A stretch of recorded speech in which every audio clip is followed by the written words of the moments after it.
ఉమ్మడి ఆదిలాబాద్ జిల్లా వ్యాప్తంగా భారీగా వర్షాలు కురుస్తున్నాయి. అర్ధరాత్రి కురిసిన వర్షానికి పలు కాలనీలోకి వరద నీరు చేరింది. వరద నీటి కారణంగా రోడ్లు తెగిపోయాయి. దీంతో గ్రామాల్లో రాకపోకలు నిలిచిపోయాయి. కొమరంభీం ఆసిఫాబాద్ జిల్లాలో బురదగూడ గ్రామానికి సమీపంలో ఉన్న చెరువుకు గండి పడడంతో చెరువు నీరంతా పంట పొలాల్లోకి చేరడంతో అన్నదాతలు ఆందోళన చెందుతున్నారు.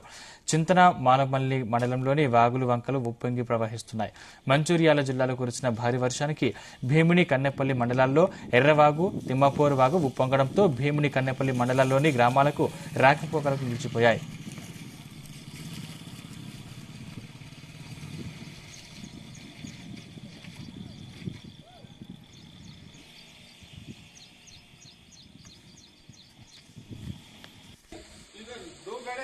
ऊपर वाला की अटो की गाड़ी गिर गई थी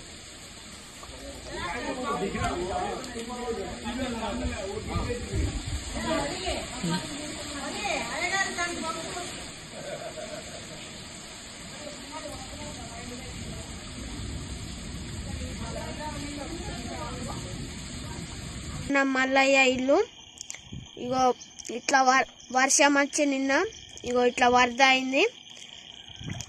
బెజ్జూర్ గ్రామంలోనే అందరు రావాలి.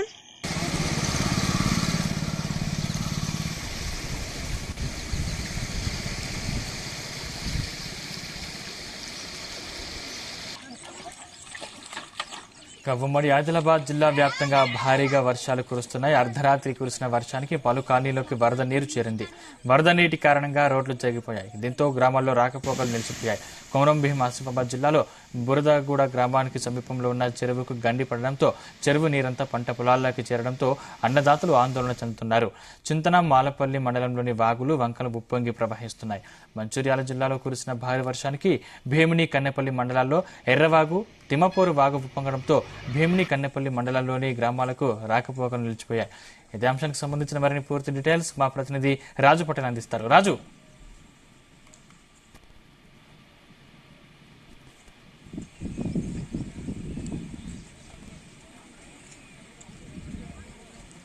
రాజు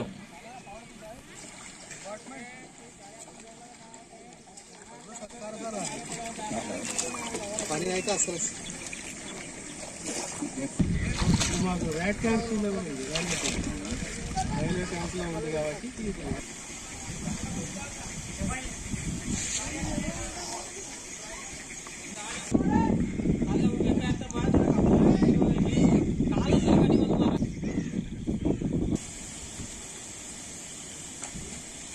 ఓకే.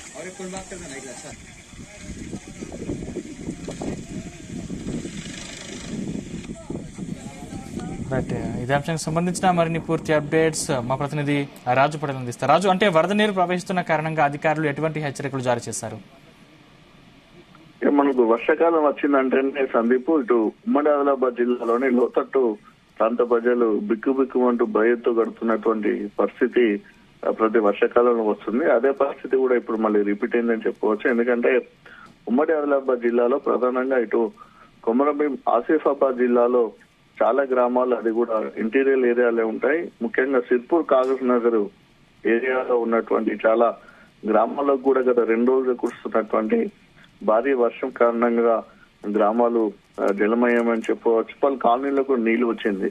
సో అధికారులు అయితే ప్రస్తుతానికైతే ఇలాంటి పూర్తి స్థాయిలో చర్యలు చేపట్టడం లేదు. తెగిపోయిన బ్రిడ్జిల వద్ద గానీ, వాగుల వద్ద గానీ, రోడ్ల వద్ద గానీ, మునిగిపోయిన కాలనీల వద్ద గానీ పలు సహాయక చర్యలు అయితే చేస్తున్నారు.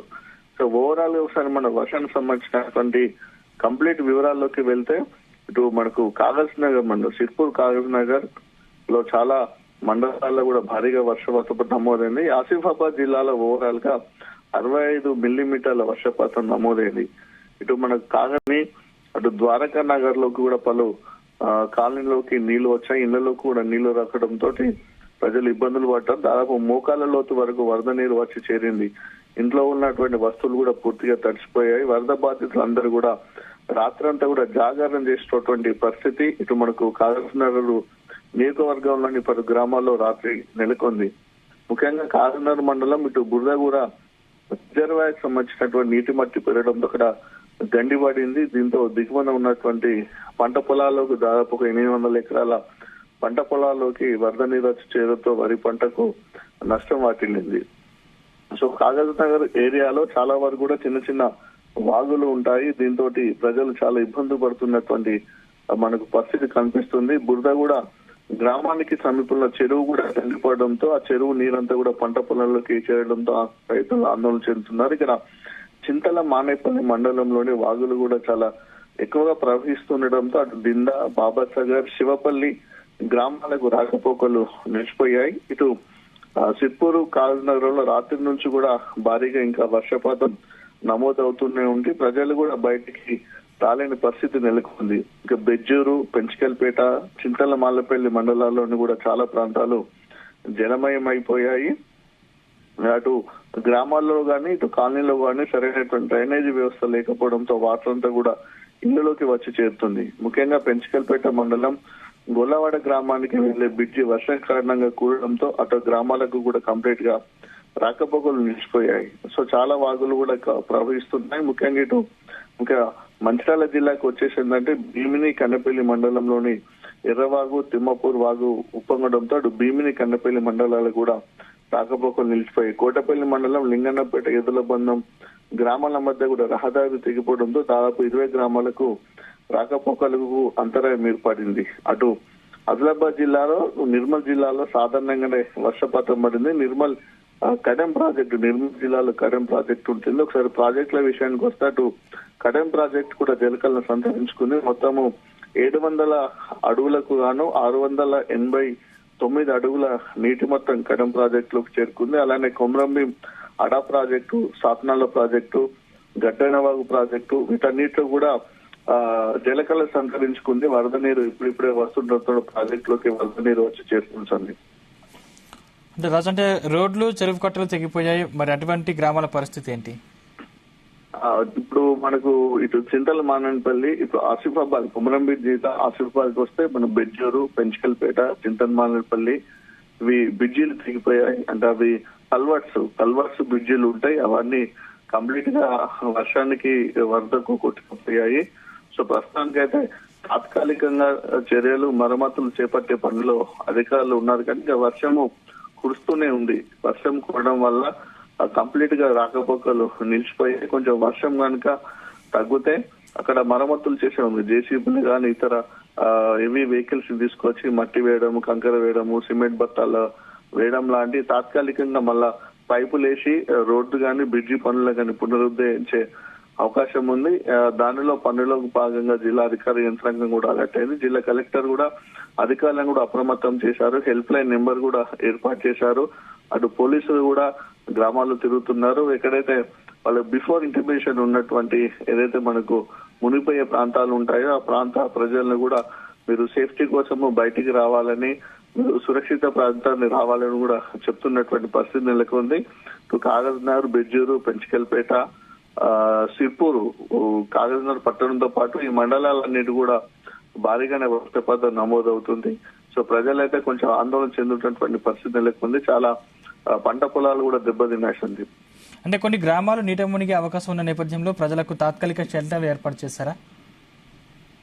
అంటే వాళ్ళకు గ్రామాలకు సంబంధించినటువంటి స్కూల్స్ కానీ, ఎంపీడీఓ ఆఫీస్ కానీ అవన్నీ ఏర్పాటు చేసే అవకాశం ఉంది. కానీ ఇప్పటి వరకు అయితే భారీగా వర్షపాతం అయితే ఇంకా నమోదు కాలేదు. అంటే గతంలో జరిగిన దృష్టి, అంటే మీరు అన్నట్టు గతంలో కానీ అంతకుముందు కానీ ఇట్లా భారీ వర్షాలు పడిన సందర్భంలో సేఫ్టీ ఎక్కడ ఉంటుందో ఆ స్కూల్, అది గవర్నమెంట్ స్కూల్స్ లో కానీ, ఎంపీడీఓ ఆఫీస్ కానీ, ఎంఆర్ఓ ఆఫీస్ కానీ ఏదైనా ఫంక్షనల్స్ ఉంటే కానీ అక్కడికి వాళ్ళని షిఫ్ట్ చేసి వాళ్ళని సేఫ్టీ ప్రాంతానికి తరలించారు. ప్రస్తుతానికి అయితే చిన్న ఎక్కువగా పూర్తి స్థాయిలో గ్రామాలు నీట మునిగే పరిస్థితుల్లో చిన్న కాలనీలు, ఇక్కడ లోతట్టు ప్రాంత కాలనీలు ఉంటాయో ఆ కాలనీలోని కొన్ని ఇళ్లలోకి నీళ్లు వచ్చి చేరింది. వాటిని నీళ్లను కూడా బయటికి పంపించే ప్రయత్నాలు చేస్తున్నారు. చిన్న మోటార్లు పెడుతున్నారు. ఆ డ్రమ్ములలో వాటర్ ఎత్తిపోసి బయటికి పంపిస్తున్నారు. సో పలు వాహనాలు కూడా నీటిలో తడిసిపోయాయి కాబట్టి వాటిని కూడా బయటికి తీసుకొస్తున్నారు. ఎందుకంటే అది మనకు అటు ఆ ఏరియా అంతా కూడా మనకు పెద్దవాగు ఉంటుంది. అలానే ఇంకా మనకు ప్రాజెక్ట్స్ ఉంటున్నాయి కాబట్టి అడ ప్రాజెక్టు ఎఫెక్ట్ కూడా ఉంటుంది. పెద్దవాగు కూడా ఎక్కువగా ప్రవహిస్తుంటుంది. ఇంకా చిన్న వాగులు కూడా చాలా ఉంటాయి.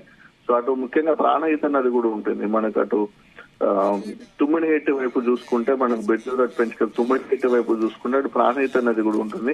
ప్రాణహిత నది కూడా బాగానే ప్రవహిస్తుంది కాబట్టి ప్రాణహిత నదికి అటాచ్డ్ గా ఉన్నటువంటి కొన్ని వాగులు ఉంటాయి. ఈ గ్రామాల నుంచి వెళ్లేటువంటి వాగులు కూడా ప్రాణహిత నదిలో కలుస్తాయి. సో ప్రాణహిత నది ప్రవాహం ఎక్కువగా ఉండడం వల్ల ఏంటంటే వాగులు నది లోపలికి వాగుల ప్రవాహం వెళ్లకుండా రివర్స్ వస్తాయి. రివర్స్ వచ్చేటప్పుడు ఆ చుట్టుపక్కల ఉన్నటువంటి గ్రామాలకు చాలా ఎఫెక్ట్ ఉంటుంది. అలాంటి సమయంలో వాళ్ళు ముందస్తుగానే గ్రామాలకు వాళ్ళకు కూడా ఐడియా ఉంటుంది ఎంత ఫ్లో వస్తుంది, ఎంత వరద వస్తుంది అని తెలుసుకొని అలాంటి వాళ్ళు కూడా ముఖ్యమైనటువంటి వస్తువులు తీసుకొని బయటికి వస్తారు.